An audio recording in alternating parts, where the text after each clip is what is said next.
Hello mga kasesep, nandito tayo ngayon ulit sa Peñaranda, Nueva Ecija. Binalikan natin tong Taguro Line Partner Farm natin para makita ang kanyang progreso after 1 year.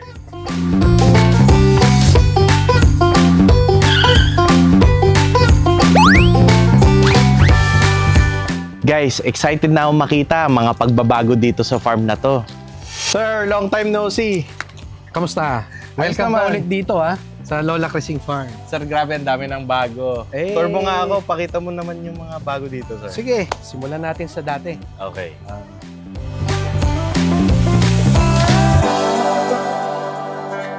Sir, dalhin mo nga ako muna dun sa sa mga dati mong tanks. Sa umpisa, no? Yung pinakaturo mo sa akin dati. Dito yon, dito. Dito yung una. Makikita mo doon yung yung unang 10 na tangke na ginawa natin. Dito, sir, yung makikita mo yung 10, unang 10. Kung natatanda mo, dito tayo nakaupo nun. Dito tayo nakaupo nun. Yan. Exactly 1 year yun. Oo. September yun. September ngayon September na rin. So, sir, naglaki yan na yung mga railings na binili mo dati, no? Oo. Nakakatuwa. Yan na yun mismo kung ano yung kinuha ko sa'yo. Yan na yan. Kasi mini-maintain natin yung 100% Taguro line. Mini-maintain natin yung pagiging quality. Sir, ilan ang babae kada tangke? Yun. Paano setup mo dito? Dito, 180. Actually, ito lahat. 180 females. Okay. Yan ang ginaano. Ngayon, yung ratio natin, kinukuntihan natin, kagaya ng advice mo, kinuntihan ko ng bahagya yung male. Okay. Yan. Kinuntihan ko ng... Nasa 1:5 ka na rin, parang gano'n. Actually, 1:4. 1:4. Yun yung ginawa ko muna. Tapos, kung mapapansin mo, ang lalaki na niya, no? Nasa 6 to 7 inches. Tapos naka-jackpot tayo ng mga tatlong 8 inches. Na babae, di ba? Babae. Babae. Kita ko yun. Lika, sir, dali mo naman ako dun sa mga ibang, yung mga bago na. Sige. Doon ako excited eh. Doon sa mga bago, makikita mo doon, Sir Cesep, kung ano yung kinita. Actually, yung kinita, yung mga pinanganak, yun ang tama palang to. Yung mga pinanganak niya na naibenta natin, na-produce natin, ito yung mga una. Pero ito yung sumunod. Yung unang harvest ko, ito yung resulta ng unang harvest. So, sir, ito, ilan ba to? Ito, nakakatuwa, kanina pa lang, kita ko na dun sa labas to eh. Yung unang harvest, nakapag-produce na yon ng 12 tanks. So, yung 10, naging 22 na. Wow, 22 concrete tanks na tayo ngayon. Yan yung mga, dito natin, kagaya ng pinayo mo din sa akin, nilagyan ko na ng mga guide. Dito yung mga juvenile, dito naman yung mga nursery. So, talagang nag-ano na, section na. Makikita nyo yung kanina, breeders, dito juveniles, doon naman mga crailings to juvenile. So, unti-unti, parang kung ano yung ginagawa natin sa farm natin, gano'n na rin yung nangyayari kay sir after 1 year. Yun talaga yung intention kasi talagang kailangan natin i-maintain kung ano yung standard mo, magsasapul doon. Nakakatuwa kasi pangalawang beses ko palang nakapunta dito, online lang kami nagme-mentoring ni sir, tapos ganito yung progress niya. Nakakatuwa. So kung makikita nyo, yung setup niya, parang yung setup lang din natin sa farm, yun diba? Yung sinunod ko. Yung talaga sinunod. Pero maganda, mga bago yung tangke nila, makinis, hindi makakatakas. Tapos, sir, di ba lagi tayo nag-uusap na dapat hindi nakakatakas yung crayfish natin and iniingatan natin kasi according sa guidelines ng palabas pa lang, para ready na kayo, di ba? Oo. Tsaka sinunod ko yung payo mo na maglagay ng yung settling tank. Hindi ko lang ang tawag dun pero basta tangke na. Kasi sinecheck din natin yung mga customers natin kahit online lang. So, para makita natin kung yung biosecurity nila ay okay ba. Nakakatuwa. So, ngayon, paano setup mo, sir? Ano lang to? Aerator lang and may filtration ka pa ba? Hindi ko na ginagamit yung filtration kasi kagaya nung payo mo, separate yung mga tangke. Para pagka halimbawa nagkaroon ng problema yung isang tangke, isa lang yung gagamutin. Isa lang yung may sakit. Hindi lahat Hindi sila nagsasalit-salit. Wala namang mali sa centralized filtration. Pero ang para lang sa akin kasi dati, pag nagkasakit ang isang tangke mo, kapag hindi sila magkakadugtong, yun lang yung may problema, hindi sila magdadami. Kahit naman sobrang secured ng filtration mo, hindi natin alam kung may makakatagos na virus dun or bacteria, di ba? Sabi mo nga, naalala ko yung sinabi mo nung nag-chat tayo, better safe than sorry. Oo, tama. Usapang benta naman, sir. Ikot pa tayo doon. Tara. Papakita pa si sir sa atin na iba eh. Yung trailings na napoproduce dito, doon naman namin. Doon naman ilalagay. So, yun na yung stage 3. Ito yung stage 2 eh. Stage 1 breeding. Sige, sir, halika. Tara, gagayad kita.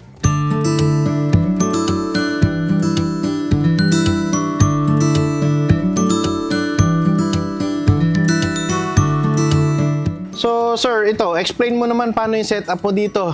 Guys, first time ko lang nakita to. Hindi ko nakita to. Nung last time, wala to eh. Parking area lang to nung nakaraan. Totoo. Pero ito kasi, kagaya nga na nabanggit ko kanina, ito yung sukat na binigay mo sa akin. Okay. Ito yung sukat, yung lalim, lahat nun sinunod ko. Wala akong pinalampas. Kaya siguro yun yung reason bakit medyo mabilis yung maganda naman ang paglaki. Pati kita mo, pati ito, kininisan to. Okay. Nilagyan natin ito para din sa mga predator. Oo, iwas. Iwas dyan.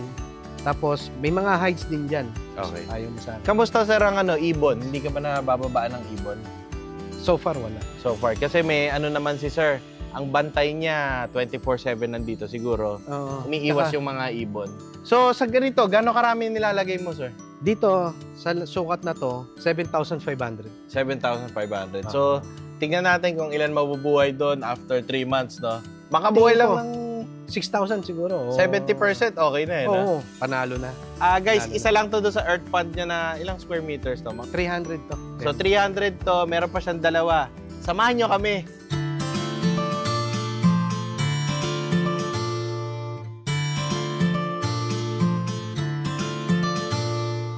So, sir, ngayon, kamusta naman ang first year mo as a crayfish farmer?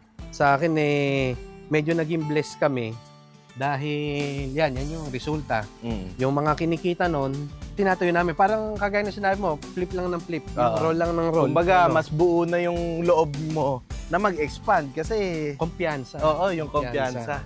Ito nga pala, dati yung lettucean ni sir, no? Kung magiging crayfish pond na rin. Totoo. Naka-layout na yan. Oo. So, nakasukat na rin. Ilang square meters din to? 180 naman to. 180 kasi mukhang nakakabawi na si sir sa crayfish farming niya. Mukhang yung pagle-lettuce niya, magiging crayfish farm na rin. Okay. Ganun talaga. Okay, papunta tayo ngayon sa mga iba pa niyang pond. Ito yung Earth Pond 1. Semi-earth pond. Semi-earth pond. So, sir, mga ilan ang nabebenta mo? Sa estimate lang, estimate. Per kilo o ayun lahat? Lahat. Per trio, ganyan. Sa trio, sir, hindi ko na mabilang kasi medyo madami na yung nabilang. Pero nung nakaraan, nakapag-produce kami ng siguro, ditong Earth Pond na 1, nakapag-produce ng mga 60 kilos. 60 kilos? Oo. Hindi pa tinitrio yun, no? Pag tinitrio yun, maganda na. Kaya expand din ng expand si sir. So, kasi from dun sa per kilo, pag nakapili si sir ng quality breeders dun, tinuruan din naman natin sila paano pumili.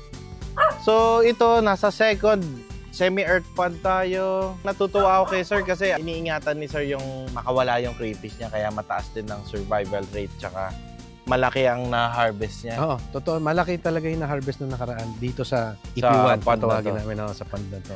Ito ang gusto ko. Wala ako niyan sa farm ko, sir. Gusto ko yung ginagawa mo. Para saan ba yan? Para mas maganda yung oxygen level nila sa mas maraming oxygen daw. More surface agitation, no? Para makapagbigay ng oxygen. Mas maging masigla. Kagaya ng sinabi mo, mas maging masigla. Yeah, kung ano lang yung sinabi mo, sa sunod lang ako na sunod. Mas mainam daw kasi yung sumusunod kaysa mga pasaway Nakakatuwa kasi maganda naman result. Lahat naging maganda yung resulta. Hopefully, itong harvest na to, dito ang nakalagay dito, 5,500. Okay. Ngayon doon, 7,500. Kasi di ba, naaalala mo, binigyan mo ako ng computation na 1 square meter ng lupa equivalent sa 30. So, doon kami sumusunod. So, binobomba mo. Para maraming na-harvest. Nakakatuwa kasi wala, tuloy-tuloy. 1 taon kasi ako, masaya ako pag nakikita ko nagpo-progress yung mga customers ko. Yun ang pinagpapasalamat namin kasi. Ang hinihintay ko na lang sa inyo, yung umaapaw na yung crayfish ninyo, tapos benta lang kayo ng benta sa akin. Ito maganda. Hindi nila siguro alam. Ito maganda. Yung na-harvest namin dati, kung naaalala mo, dinala namin sa iyo. Kumbaga, yun yung patunay, yung sinabi mo na bibilin mo yung Sa totoo lang, bago mo palang dalhin sa akin yun, ubos na yun Kaya sabi ko kay sir noon, sir, kailangan mo pa magdagdag. Kung pwede mong bilhin yung katabi mong lupa, bilhin mo na o kaya bumili ka pa ng lupa. Malay natin. Mga darating na panahon. Ngayon, hindi wala ka ng agam-agam na hindi ka kikita Wala. Wala na. Ang nasa akin ngayon, yung kumpiyansa ko. Kasi yung kumpiyansa ko, nai-reach ng level na sinasabi mo. Yun ang kagandahan. Pero lahat, actually lahat, naging maayos. Nagkaroon ako ng maayos na kasama. Nag-aalaga dito. Naayos niya rin yung sistema. Kasi yung sistema ng water system, kagaya ng sinabi mo, maglagay na isang pump, pero dapat meron pang isang extra pump. Lagi tayo merong stocks sa oxygen, yung blower. Yan. May stock din tayo nun. Basta kung ano yung suggestion, ginagawa. Sunod lang ng sunod. Kasi dadali kita dito, sandali. Sige, sir. Kaya medyo pinagyayabang ko to. Kasi maganda yung naging resulta. Maganda yung resulta. Maganda yung sukat, maganda yung timbang. Tapos, pinakamaganda, sa maiksing panahon, mabilis lumaki. Natutuwa ako kasi parami naniniwala dun sa sinasabi ko na yung kalidad ng crayfish natin ay ang number 1 goal. Mabilis ang ROI ng customers. Kasi para sa akin sa aquaculture, yun ang mahalaga eh. Yung pag mabilis ang paglaki, mabilis ang pagbenta, masaya yung nag-aalaga. Diba? Siyempre. Sandali lang, pambenta eh. Pero kahit na yung malaki yung gastos mo, sandali lang napabawi. Yun ang mahalaga eh. Kaya ako, di ba, nangangamusta ako sa inyo. Masaya ako, hindi ko alam na ganito yung progress eh. Ngayon, siguro gagawa ka pa ng 2 nito, no? 2 o 3 pa. Kung loloobin eh, gumawa tayo kahit mga 10 pa. Nakikita ko, mapupuno mo na yun dito. Tsaka nakikita ko yung ang kagandahan sa totoo, Sir Cesar. Yung progress din yung guidelines. Isa pa yun eh. Kaya lalo ako nagiging determinadong magdagdag ng fund. Kasi nga yung guidelines mismo, ito na. Konting tumbling na lang. Ay di lalo mas magiging okay. Within this year daw lalabas eh. Ay di at least eh. Ako nga, yun ang masaya ko kasi dati hindi pa natin alam kung kailan lalabas eh. Diba? Kung ano yung magiging resulta. Ngayon sure na tayo. So nakakatuwa. Mukhang pawis na. Tara na muna na. Mainit eh. Dito ako matutuwa. Meron na tayong aircon ngayon, yung pinaka-office. Wow. Papasyal kita doon. Kasi siguro nakita ni Sir nung nakaraan, grabe, pawis na pawis kami. Tsaka hindi namin alam kung saan kami mag-i-stay. Mukhang kumikita na nga itong farm na to, may aircon na eh. Salamat sa SESEP eh, dahil doon. Kung ano yung nakikita dito, actually nagdagdag ng konti. May dinagdag, hindi naman pwedeng Pero majority, lahat ng benta, pinudyos namin. Kaya yung pangako ko, actually, hinihintay pa rin na ng nanay ko. Yung kita dapat sa kanya. Mapupunta sa kanya. Naintindihan naman yan. Negosyante naman si... tsaka nakikita niya lumalago eh. Kaya, pagpasensya mo muna, Nay.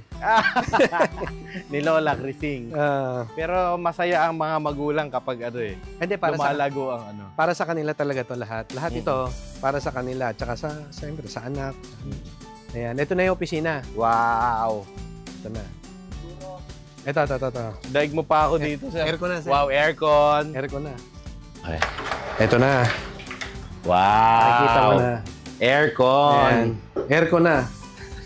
Daig mo yung farm ko dito, sir. Wala pa akong aircon dun eh. Hindi naman. Kaya lang sinusundan ko talaga yung yapak mo. Mas masarap na tumambay ngayon. Malamig na. Mas masarap dito ngayon. Oo, sir. Nakakatuwa. So, mukhang ka na rin ngayon, no, sir? Yung kumpiyansa mo, yun na yung perfect word natin at favorite word for today. Kumpiyansa sa crayfish farming. Saka konting yabang. Kasi actually, kaya ako sinasabi mayabang. Hindi man yabang. Proud. Proud lang ako na ipakita. Kasi malaking bagay talaga yung mabilis yung paglaki. Malaki eh. Malaking aspeto yung in short period of time eh. Malaking bagay ang less 1 month yung paglaki ng crayfish kasi yung sa loob ng isang buwan na yon, kung business operations ka, madadagdagan yung expenses mo, ima-minus mo dun sa expenses ng isang cycle yon. Pero kung mapapabilis mo ng mas mabilis pa sa 1 buwan or 2 buwan sa kada cycle compared sa iba, malaking bagay, sir, di ba? 1 buwan, kita mo na yun eh. Kita na yun. Kita mo na yun. Kaya kami, ginagawa namin, roll lang ng roll sa ngayon. Pero siguro, stop muna. Kubra muna. Magpapasko muna. Magpapasko. Kaya muna. Kaya asahan mo, sa December, actually, itong October, end of October, mag-out ka na. Mag-out ako sa iyo. Dadalhin ko na naman. Saka makikita nyo, magpo-post ka na. Oo. Sa hindi naman babagsak lahat to eh. Okay. Yeah. itong video na to, kumbaga parang part 2, progress video lang, no? Progress video. Proud video ba tama? Meron bang ganun? Progress. Masaya ako and masaya rin si Sir kasi inimbita niya tayo na pumunta tayo sa kanya kasi Sir, tignan mo naman yung mga bagong tangke ko, gano'n, di ba? So, medyo busy tayo eh. Pero masaya ako, nakapunta ako ngayon and nakita ko yung mga... Kami actually, nagpapasalamat ng sobra. Yan, si Mrs. In behalf of ng Lola Crising Park, talagang masaya kami dahil, ayan, nandiyan ka. Buong buo. Parang nandito mo. Hindi lang sa online lagi tayo nagkakausap. So, lahat ito, yung payo mo, nakita lang. Pinakita lang natin na totoo. Progress. Progress. Oh, yung progress. Proud ka na. Proud ka na. Progress pa. Progress. Good progress. Masaya ako kasi ngayon nakita niyo na yung guidance namin, guidance ko, na talagang lalabas, magkakaresulta. Oo, maganda yung resulta actually. Pero kung makikinig lang. Pero hindi mo po pwede kasing hanapin yung resulta na maganda kung kinokontra mo yung guidelines. Isa sa talagang sikreto, yung pagsunod sa binigay na guidelines sa'yo. Yung sundin mo. Kaya, yun ang resulta. Kung titingnan ko, ang progress mo, kasi nagsimula ka sa Krillings, 4 to 5 months mong pinalaki. Simula ka nagbenta, parang 7 months ka parang nagbebenta. Actually, nung binilang ko 8. 8. So, parang mga gano'n, no? Kasi, syempre, pinalaki mo pa yung Krillings mo una, di ba?